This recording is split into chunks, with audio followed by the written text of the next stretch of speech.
Salut, ça va. Voici le Novorossiysk, un sous-marin d'attaque russe. En mai 2025, il a effectué un passage provocateur dans la Manche, il est remonté à la surface, délibérément visible, comme s'il disait « Nous sommes là et vous ne pouvez pas nous arrêter ». La Royal Navy, la marine britannique, a dû l'escorter hors des eaux, avec des navires et des hélicoptères. C'était une démonstration claire de force, typique de la Russie. Intimidation navale dans la cour arrière de l'AUTM. Mais, à la fin septembre, ce même sous-marin a été forcé de faire surface dans le détroit de Gibraltar. Mais cette fois, ce n'était pas une démonstration de force, c'était quelque chose que beaucoup considèrent comme honteux et qui révèle des secrets que la Russie voulait cacher. Commençons cette histoire en répondant à une question que beaucoup d'entre vous se posent. Au final, qu'est-ce qui s'est vraiment passé ?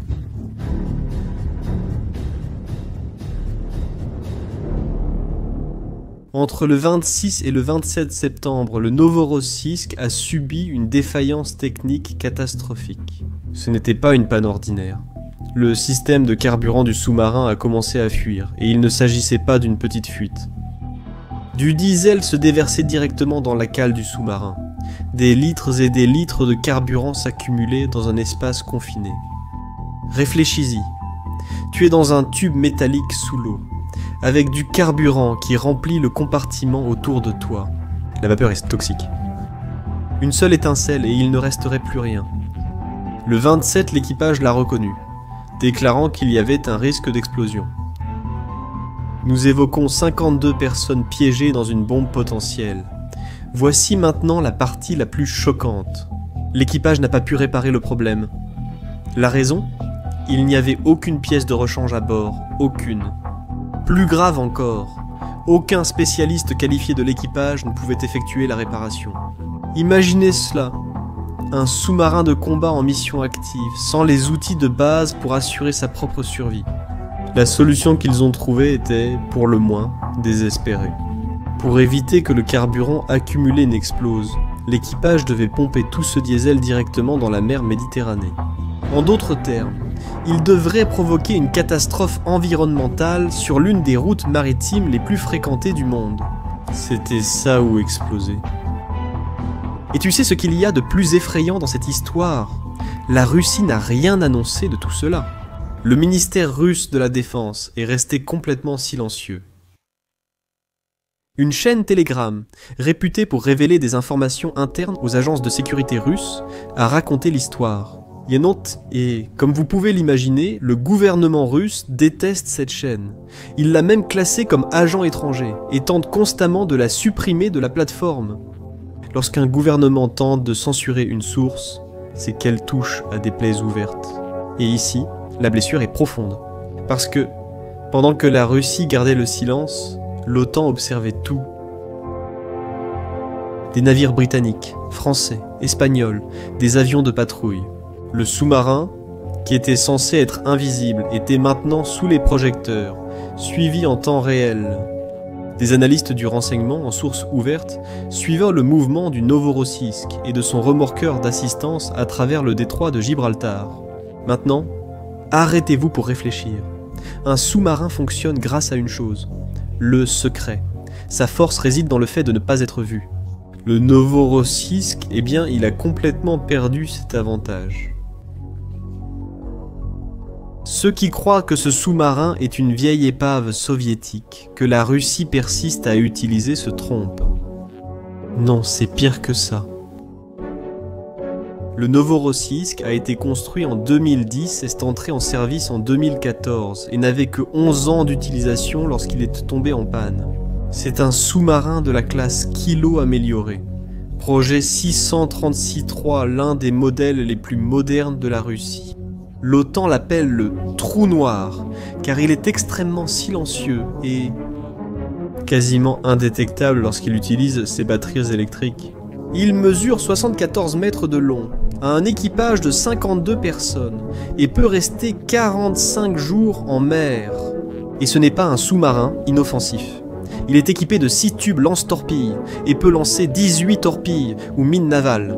Et le plus important, il peut lancer des missiles de croisière. Calibre Ces missiles ont une longue portée, peuvent frapper des cibles terrestres et sont capables de transporter des ogives nucléaires.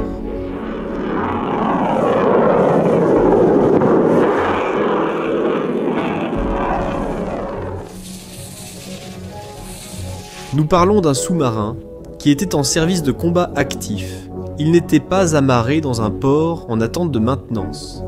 Il était en mission, représentant la Russie en Méditerranée.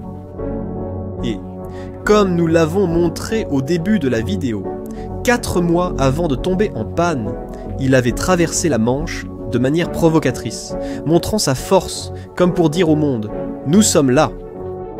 Il était désormais à l'arrêt, mort dans l'eau. Et ce n'est pas le seul cas. En juin 2024, un autre sous-marin russe est arrivé à la Havane, à Cuba, le Kazan, un sous-marin nucléaire de classe Yazen M, le plus avancé de la flotte russe. La Russie a largement fait la propagande de cette visite. Elle voulait prouver sa puissance, mais l'arrivée du Kazan et des photos ont révélé un grave problème. De grands morceaux des panneaux d'insonorisation de la coque étaient en train de se détacher. Ces panneaux absorbent le son. Ils sont essentiels pour garder le sous-marin invisible. Pour le sonar. Sans eux, le sous-marin devient bruyant et perd son principal avantage. Pour un sous-marin qui devrait être la fierté de la flotte, voir des morceaux tomber était embarrassant. Il y a plus. En août 2025, une corvette russe appelée Vishny Volotyok était entrée en collision avec un pétrolier civil en mer d'Azov. La coque a été gravement endommagée. Et tu veux savoir ce que la Russie a fait ? Ils ont falsifié des documents officiels et ont dit que les dégâts avaient été causés par des drones ukrainiens. Ils ont menti effrontément pour cacher leur incompétence. Tu peux voir un schéma qui se dessine. Regarde. La marine russe ne fait pas seulement face à des problèmes techniques. Elle est en train de s'effondrer de façon systémique. Et cela se produit pour 3 raisons principales. Tout d'abord, il y a les sanctions. Depuis 2014, mais surtout après 2022, la Russie est sous de lourdes sanctions. Ces sanctions visent le secteur de la défense. La Russie a toujours dépendu de composants étrangers pour ses systèmes avancés. Désormais, obtenir ces pièces est difficile, coûteux et prend du temps. Ils essaient d'importer via des pays tiers, mais cela crée des goulets d'étranglement. Et, lorsqu'il manque des pièces, la maintenance ne suit pas. Ça arrive. Deuxièmement, l'économie est en mode guerre. Toutes les ressources vont à l'Ukraine. Chars, munitions, équipements pour les troupes terrestres. Et tu veux savoir ce qui se passe avec l'entretien de routine des navires déjà déployés. Ça passe au second plan. Le Novorossiysk en est un bon exemple. Le sous-marin avait besoin de pièces, mais ces pièces n'étaient pas disponibles. Peut-être qu'elles se trouvaient dans un entrepôt. Peut-être qu'elles n'existèrent même plus. Le système logistique est complètement brisé. Et enfin, et c'est le plus surprenant, la flotte de la mer Noire a été dévastée, et le Novorossiysk appartient à cette flotte. Pour que vous ayez une idée, cette flotte a subi des pertes inimaginables. L'Ukraine, un pays sans marine significative, a détruit entre 1 tiers et 40% des navires russes en mer Noire. Elle l'a fait avec des missiles anti-navires Neptune.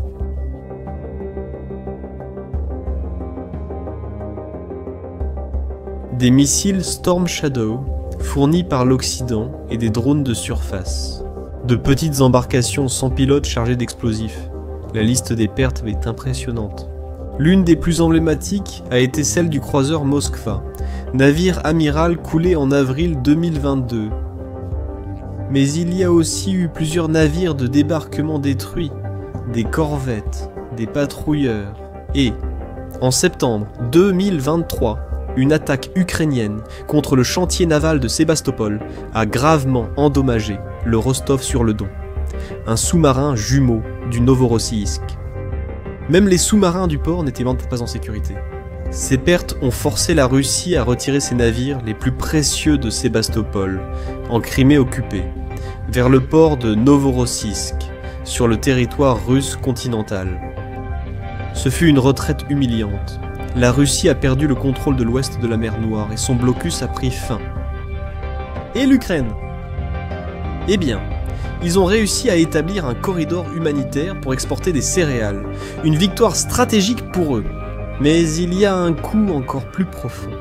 Quelque chose qui rend l'échec de Novorossiysk non seulement prévisible, mais inévitable. La perte de Tartous. C'est parce que la Méditerranée est une région stratégique. Pour l'OTAN, c'est le flanc sud. Pour la Russie, c'est un moyen de projeter sa puissance au Moyen-Orient, en Afrique du Nord et de défier l'OTAN. Depuis 2013, la Russie maintenait une force navale permanente en Méditerranée. Mais cette présence dépendait de... Tartous était la seule base navale russe en dehors du territoire de l'ancienne Union soviétique. Pendant l'intervention russe dans la guerre civile syrienne, la Russie a étendu et modernisé cette base. Tartous fournissait tout ce dont une flotte avait besoin. Réapprovisionnement, ravitaillement en carburant, maintenance, rotation des équipages. Sans cela, il est logistiquement impossible de maintenir des navires en Méditerranée pendant de longues périodes. Sauf qu'à la fin de 2024, le régime de Bachar el-Assad est tombé. Le nouveau gouvernement syrien a rompu l'accord avec la Russie. Et ainsi, les Russes ont été forcés d'évacuer la base rapidement. Un retrait humiliant. Et l'impact a été immédiat. Les sous-marins diesel électriques, comme le Novorossiysk, ne sont pas comme les sous-marins nucléaires. Ils doivent recharger leurs batteries fréquemment. Cela signifie aller dans un port ou utiliser le schnorchel près de la surface. Sans Tartous, il est devenu impossible de maintenir ces sous-marins opérationnels en Méditerranée. En janvier 2025, des analystes navals ont rapporté que la Russie n'avait plus aucun sous-marin en Méditerranée. Le Novorossiysk a été le dernier à quitter la Méditerranée par le détroit de Gibraltar. Son retour en 2025 a été une tentative de maintenir l'illusion d'une présence navale. Mais c'était un bluff. La Russie tentait d'opérer sans l'infrastructure nécessaire, et le Novorossiysk fonctionnait sous une pression extrême. Loin de tout port ami capable de fournir une maintenance adéquate, et avec une chaîne d'approvisionnement brisée derrière lui, la défaillance du système de carburant n'était pas une malchance. C'était la conséquence physique d'une opération logistiquement impossible. C'était la première pièce critique à céder dans ces conditions intenables. Le sous-marin ne fuyait pas seulement du carburant. Il perdait les derniers vestiges de la crédibilité navale russe dans la région. Et pour Vladimir Poutine, cette scène est familière, douloureusement familière, car il a déjà vécu ce cauchemar auparavant. Nous étions le 12 août 2000. Le sous-marin nucléaire K-141 Kursk coulait dans la mer de Barents. 118 personnes sont mortes. La cause a été l'explosion d'une torpille défectueuse lors d'exercices. L'explosion initiale a déclenché une seconde explosion catastrophique, qui a détruit l'avant du sous-marin.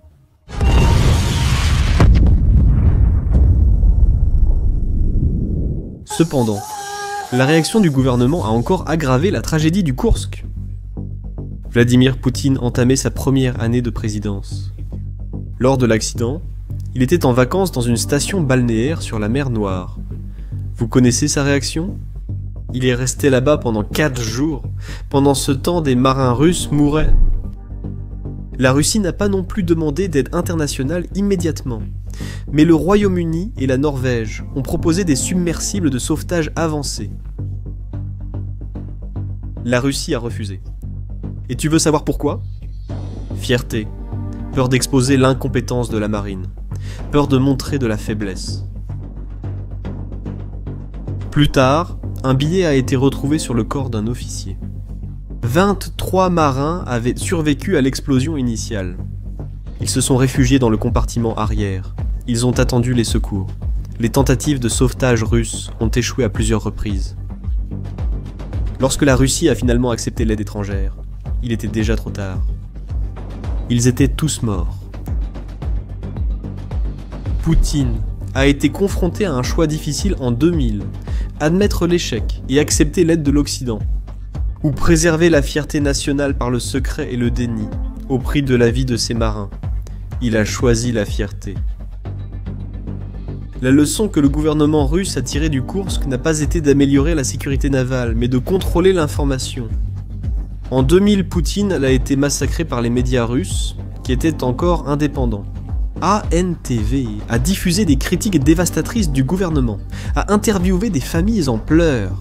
Ce fut un désastre de relations publiques, une vulnérabilité politique extrême pour le nouveau président. Dans les mois et les années qui ont suivi, le gouvernement a pris le contrôle des principales chaînes de télévision. Il a veillé à ce que ce type d'humiliation publique ne se reproduise jamais. 25 ans plus tard, le Novorossiysk présente le même dilemme. Avec la Russie et l'OTAN en confrontation directe à cause de l'Ukraine. Accepter l'aide d'un adversaire serait encore plus humiliant. L'histoire suggère que si la situation avait dégénéré, l'équipage du Novorossiysk aurait pu être sacrifié par fierté politique, tout comme les survivants du Koursk l'ont été. Mais il y a une différence. En 2025, le contrôle de l'information que Poutine a construit pendant 2 décennies est en train de se fissurer. Des plateformes décentralisées telles que Telegram existent. Des chaînes d'investigation publient ces fuites. Le renseignement en source ouverte suit les mouvements en temps réel. Aujourd'hui, une dissimulation totale à la soviétique n'est plus possible. Comme vous pouvez le voir, l'image du sous-marin d'attaque russe Novorossiysk, désactivé et à la dérive dans la cour de l'OTAN, est bien plus qu'un simple incident naval isolé. C'est un moment où tous les signes du déclin militaire russe convergeant sur une seule coque rouillée. Quel est à votre avis? La Russie peut-elle rester une puissance navale mondiale? Ou cette ère est-elle déjà terminée? Répondez ici en commentaire. Si ce contenu vous a apporté de la valeur, partagez-le avec quelqu'un qui s'intéresse aussi à ces sujets et abonnez-vous à la chaîne pour ne pas manquer les prochaines vidéos. À la prochaine!